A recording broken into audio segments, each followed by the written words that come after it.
बार्शी संचारमध्ये मी सौ शिल्पा मठपती आपल्या सगळ्यांचं स्वागत करते। दीपावलीच्या सर्वांना हार्दिक शुभेच्छा। ही दीपावली आपल्या सगळ्यांना सुख समृद्धीची आणि भरभराटीची जावो हीच मनोमन ईश्वरचरणी प्रार्थना। आपण दिनांक 21 सप्टेंबर ते 21 ऑक्टोबर दरम्यान राज्यस्तरीय निबंध स्पर्धा घेतली होती। बार्शी संचार आयोजित राज्यस्तरीय या निबंध स्पर्धेला आपण सगळ्यांनी उत्स्फूर्त प्रतिसाद दिला, त्यामुळे प्रथमतः आपल्या सगळ्यांचे मनपूर्वक धन्यवाद। या स्पर्धेचा निकाल आज आपण आत्ता या ठिकाणी ऐकणार आहोत आणि ही स्पर्धा भरवण्याचं हे चौथं वर्ष आहे आणि प्रत्येक वर्षी आपल्या सगळ्यांचा उत्स्फूर्त प्रतिसाद लाभत असतो आणि म्हणून आमचा हुरूप वाढतो आणि त्यामुळे आम्ही या स्पर्धेचं आयोजन करत असतो। लेखन कलेला वाव मिळावा आणि लेखन समृद्ध व्हावं। लेखन वाचन केल्यानेच माणूस व्यक्त आणि सशक्त होत असतो आणि एका सुदृढ आरोग्याची हीच आवश्यकता असते। त्यामुळं लिहिणाऱ्याला लिहितं करण्यासाठी आणि व्यक्त होणाऱ्याला व्यक्त होण्याची संधी देण्यासाठी आपण या निबंध स्पर्धेचं आयोजन करत असतो। तर ही स्पर्धा आपण यावेळीही 2 गटामध्ये घेतलेली होती, छोटा गट आणि मोठा गट। या दोन्ही गटाचा निकाल आपण आता जाहीर करणार आहोत। परंतु स्पर्धा म्हटलं की प्रायोजकांना अनन्यसाधारण महत्त्व असतं। त्यांच्या सहकार्यानं स्पर्धा यशस्वीरित्या संपन्न होत असते आणि या स्पर्धेसाठी आपल्याला प्रायोजक म्हणून लाभलेले आहेत। प्रायोजक आहेत महावीरजी कदम, शहराध्यक्ष भारतीय जनता पार्टी बार्शी, राजाभाऊजी पैकेकर, अध्यक्ष लोकसेवा प्रतिष्ठान महाराष्ट्र राज्य, अमोलजी चव्हाण, माजी नगरसेवक बार्शी नगरपालिका। या प्रायोजकांच्या सहकार्यानं आपण ही स्पर्धा यशस्वीरित्या संपन्न केलेली आहे। या स्पर्धेचा निकाल जाहीर करण्यापूर्वी मला असं विशेषत्वानं आपल्या सगळ्यांसमोर नमूद करावंसं वाटतं की निबंध स्पर्धा फक्त आपल्या मनातील विचार व्यक्त होण्यासाठी, म्हणजे ही स्पर्धा निबंध म्हणजे असा असतो की कागदावरती दिलेल्या विषयावर विचार व्यक्त करणं। परंतु आता आपण बघतो की आपल्या सगळ्यांचाच कल आकर्षकतेकडे जास्त वाढतो आहे। त्यामुळं यावेळेस काही निबंध विषयावर लिहिलेले गेलेले होते, परंतु आकर्षक वाटावं त्यामुळं काही कात्रणं, कुठली फोटो किंवा स्केच बनवणं किंवा असा एखादा डायग्राम काढणं, अशा गोष्टी खूप निबंधामध्ये अंतर्भूत केल्या गेलेल्या होत्या। परंतु मला असं म्हणायचं आहे की निबंध फक्त दिलेल्या विषयावरचा आपला विचार व्यक्त होऊन मांडणं, एका सुवाच्य अक्षरात आणि स्वच्छ कागदाच्या एका बाजूस दोन्ही बाजूस समास सोडून विचार व्यक्त होणं एवढंच अपेक्षित असतं आणि अशा गोष्टींवर मेहनत कृपया घेऊ नये असं मला सांगायचं आहे। आणि खूप छान रीतीनं सगळ्यांनी आपले विचार मांडले होते आणि एकापेक्षा एक सरस निबंध विचार वाचायला मिळाले, त्यामुळं खूप मलाही काही शिकता आलं। त्यामुळं सगळ्या लिहिणाऱ्या आणि स्पर्धेमध्ये भाग घेतलेल्या सगळ्यांचंच मी पहिल्यांदा अभिनंदन करू इच्छिते। तुमच्या सगळ्यांच्या सहकार्यानं ही स्पर्धा यशस्वी रीतीनं संपन्न झाली याचा मनस्वी आनंद आहे आणि स्पर्धा म्हटलं की शेवटी बक्षीसही आली आणि क्रमांक काढणंही आलं।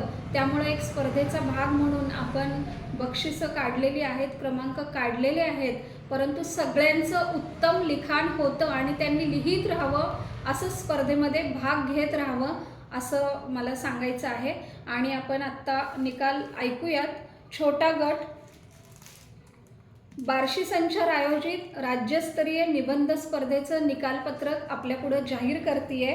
या स्पर्धेमध्ये उत्तेजनार्थ क्रमांक मिळवलेला आहे, ज्या क्रमांकाला आपण सन्मानपत्र, उत्तेजनार्थ क्रमांकाचं सन्मानपत्र आपण घरपोच करणार आहोत। याचा मानकरी आहे हर्षवर्धन प्रदीप चिखलकरवाडी, पोस्ट बोरगाव, तालुका पन्हाळा, जिल्हा कोल्हापूर।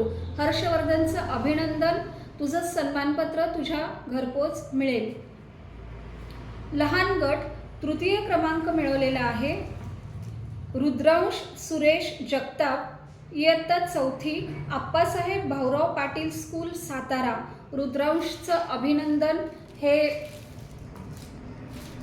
सन्मान चिन्ह तुझ्या घरपोच मिळणार आहे आणि सन्मान चिन्ह, प्रशस्तीपत्र आणि ₹501 रोख रक्कम ही ऑनलाईन दिली जाणार आहे। आणि रुद्रांश, तुझं हे खूप तू हे क्रमांक मिळवल्याबद्दल अभिनंदन। यानंतर लहान गट द्वितीय क्रमांक मिळवलेला आहे वैभव पांडुरंग कुंभार, इयत्ता 9वी, मुक्काम पोस्ट वाकी, तालुका बारामती, जिल्हा पुणे। वैभव, अभिनंदन। वैभवला हे सन्मान चिन्ह, ₹701 रोख रक्कम आणि सन्मानपत्र तुझ्या घरपोच मिळेल आणि तुझं खूप खूप अभिनंदन। यानंतर लहान गटातील प्रथम क्रमांक आहे सिद्धी आनंदसागर काळे, वय 12 वर्षे, मुक्काम पोस्ट उपळाई ठोंगे। सिद्धी, तुझं खूप खूप अभिनंदन। हे सन्मान चिन्ह आणि रोख रक्कम ₹1001 आणि प्रशस्तीपत्र तुझ्या घरपोच मिळेल आणि ऑनलाईन पेमेंट केलं जाणार आहे। त्यामुळे या सगळ्यांचं खूप खूप अभिनंदन आणि ज्यांनी लहान गटामध्ये सहभाग घेतला होता त्या सगळ्यांचंही पुनश्च एकदा खूप खूप अभिनंदन। सगळ्यांनी खूप छान निबंध लिहिला होता आणि असंच लिहित राहा। यानंतर आपण मोठ्या गटाचं निकालपत्रक ऐकणार आहोत। मोठ्या गटातील उत्तेजनार्थ क्रमांक मिळवलेला आहे सौ सुनीता पंकज पाटील, प्रमोदनगर, देवपूर, धुळे। सुनीताजी, आपलं खूप खूप अभिनंदन। आपल्याला उत्तेजनार्थ क्रमांक प्राप्त झालेला आहे आणि आपल्याला आपलं प्रशस्तीपत्र आपल्या घरपोच मिळणार आहे। यानंतर मोठा गट तृतीय क्रमांक मिळवलेला आहे प्रकाश विठ्ठल मोरे, रानपाट, जिल्हा रत्नागिरी। प्रकाशजी, आपलं खूप खूप अभिनंदन। आपल्याला हे तृतीय क्रमांकाचं बक्षीस प्राप्त झालेलं आहे। हे सन्मान चिन्ह, प्रशस्तीपत्र आणि ₹501 आपल्या घरपोच मिळणार आहे। ऑनलाईन पेमेंट केलं जाणार आहे। यानंतर मोठ्या गटाचा द्वितीय क्रमांक मिळवलेला आहे तेजस प्रदीप कासार, मुंडे, चंद्रभागा, तळसर रोड, चिपळूण, जिल्हा रत्नागिरी। तेजसजी, आपलं खूप खूप अभिनंदन। आपण हे द्वितीय क्रमांकाचं सन्मान चिन्ह मिळवलेलं आहे। ₹701 रोख रक्कम, प्रशस्तीपत्र आपल्या घरपोच देणार आहोत।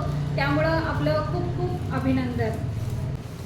आणि यानंतर मोठा गट प्रथम क्रमांक मिळवलेला आहे अर्चना मोहन वाघमारे, घोडेगाव, तालुका आंबेगाव, जिल्हा पुणे। अर्चनाजी, आपलं खूप खूप अभिनंदन। हे सन्मान चिन्ह आपल्याला प्राप्त झालेलं आहे।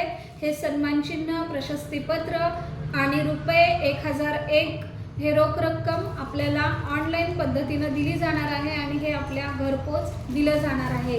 अशा सगळ्यांचं स्पर्धेमध्ये विजेतेपद मिळवलेल्यांचं आणि स्पर्धेमध्ये सहभागी झालेल्यांचं पुनश्च एकदा अभिनंदन। स्पर्धेला उत्स्फूर्त प्रतिसाद दिल्याबद्दल ज्यांनी सहभाग घेतला होता त्या सगळ्यांचं पुनश्च एकदा अभिनंदन। सगळ्यांनी उत्स्फूर्त रीतीनं असंच लेखन करत राहा आणि आपण हे सगळे निबंध वाचकांच्या वाचनासाठी उपलब्ध करणार आहोत ते आपल्या बार्शी संचारच्या दिवाळी अंकामध्ये। त्यामुळं नक्की हे विचार वाचा। खूप छान रीतीनं त्यांनी आपले विचार आविष्कृत केलेले आहेत आणि काही निवडक निबंधही जे छान वाटतील तेही आपल्यासाठी वाचनासाठी आपण अंकामध्ये देणार आहोत। त्यामुळं सगळे निबंध आपल्या वाचनाला आपल्या भेटीला येणारच आहेत आणि सगळ्यांचं पुनश्च एकदा अभिनंदन। सगळ्यांनी सहभाग घेतला त्या सगळ्यांचंही पुनश्च एकदा अभिनंदन। असं स्पर्धेमध्ये आणि बार्शी संचारच्या उपक्रमामध्ये सहभाग नोंदवत राहा आणि सगळ्यांचे परत एकदा आभार आणि प्रायोजकांचे आभार। आपण आज या ठिकाणी थांबूयात, पुन्हा भेटूयात नवीन विचार घेऊन। तोपर्यंत धन्यवाद।